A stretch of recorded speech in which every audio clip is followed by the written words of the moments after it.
Chers partisans de la réussite de vie, je vous salue. Il y a trois autres raisons insuffisantes ou trois autres erreurs qu'il ne faut pas commettre lorsqu'on veut s'engager dans la vie à deux.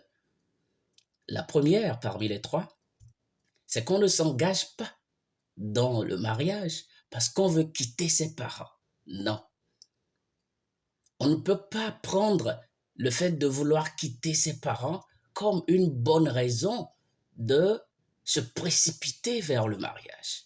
Non, ce n'est pas parce que je veux quitter mes parents que je vais m'engager dans la vie de couple. Parce que quand on parle du couple, vous savez que ce n'est pas une formalité. C'est une question sérieuse. C'est un choix délicat. C'est une décision importante. Et donc, prendre le fait de vouloir quitter ses parents comme une bonne raison pour s'engager, c'est faire une erreur monumentale.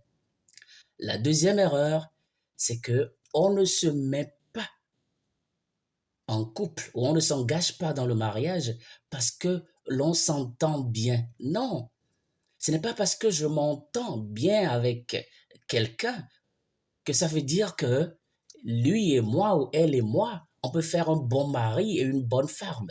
Donc l'entente n'est pas une bonne raison de se dire on va s'engager. Comme je l'ai dit, il y a d'autres raisons sérieuses qu'on va prendre en compte, dont je vais vous parler plus tard. Mais là, sachant que le fait que elle et moi, ou lui et moi, on s'entend bien, ou on est de bons amis, ou on se comprend très bien, ce fait-là ne suffit pas pour dire que l'on peut former un couple ou que l'on peut vivre à deux ou que l'on peut être un mari et une femme. La troisième et dernière raison, c'est qu'on ne se met pas, on ne s'engage pas dans le couple parce que l'on a déjà des rapports sexuels ensemble. Qu'est-ce que je veux dire par là? On ne se met pas dans le couple parce que on va déjà au sexe. Lui et moi, nous allons déjà au sexe, ou parce que il est un bon coup, ou parce que elle participe bien au lit et tout.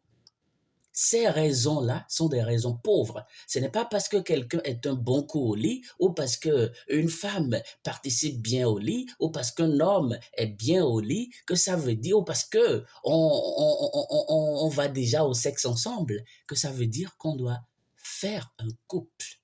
Non, le sexe, c'est quelque chose d'autre. La capacité sexuelle, c'est quelque chose d'autre. Même si le sexe est un élément crucial du couple, ce n'est pas parce que quelqu'un est un bon coup que ça veut dire que ça formera un bon couple. Non, ça fait deux choses différentes. Donc je rappelle rapidement que la première erreur ici, c'est que il ne faut pas quitter ses parents. Il ne faut pas courir vers le mariage parce qu'on a envie de quitter ses parents. La deuxième erreur, ce n'est pas parce que je m'entends avec quelqu'un que ça veut dire que nous ferons un bon mari et une bonne femme. Et la troisième erreur à ne pas commettre, ce n'est pas parce que nous allons déjà au sexe ou que nous faisons bien l'amour ou que c'est un bon coup que ça veut dire que nous ferons un bon couple. Le précepte est une lampe et l'instruction une lumière, et les avertissements de la correction sont le chemin de la vie.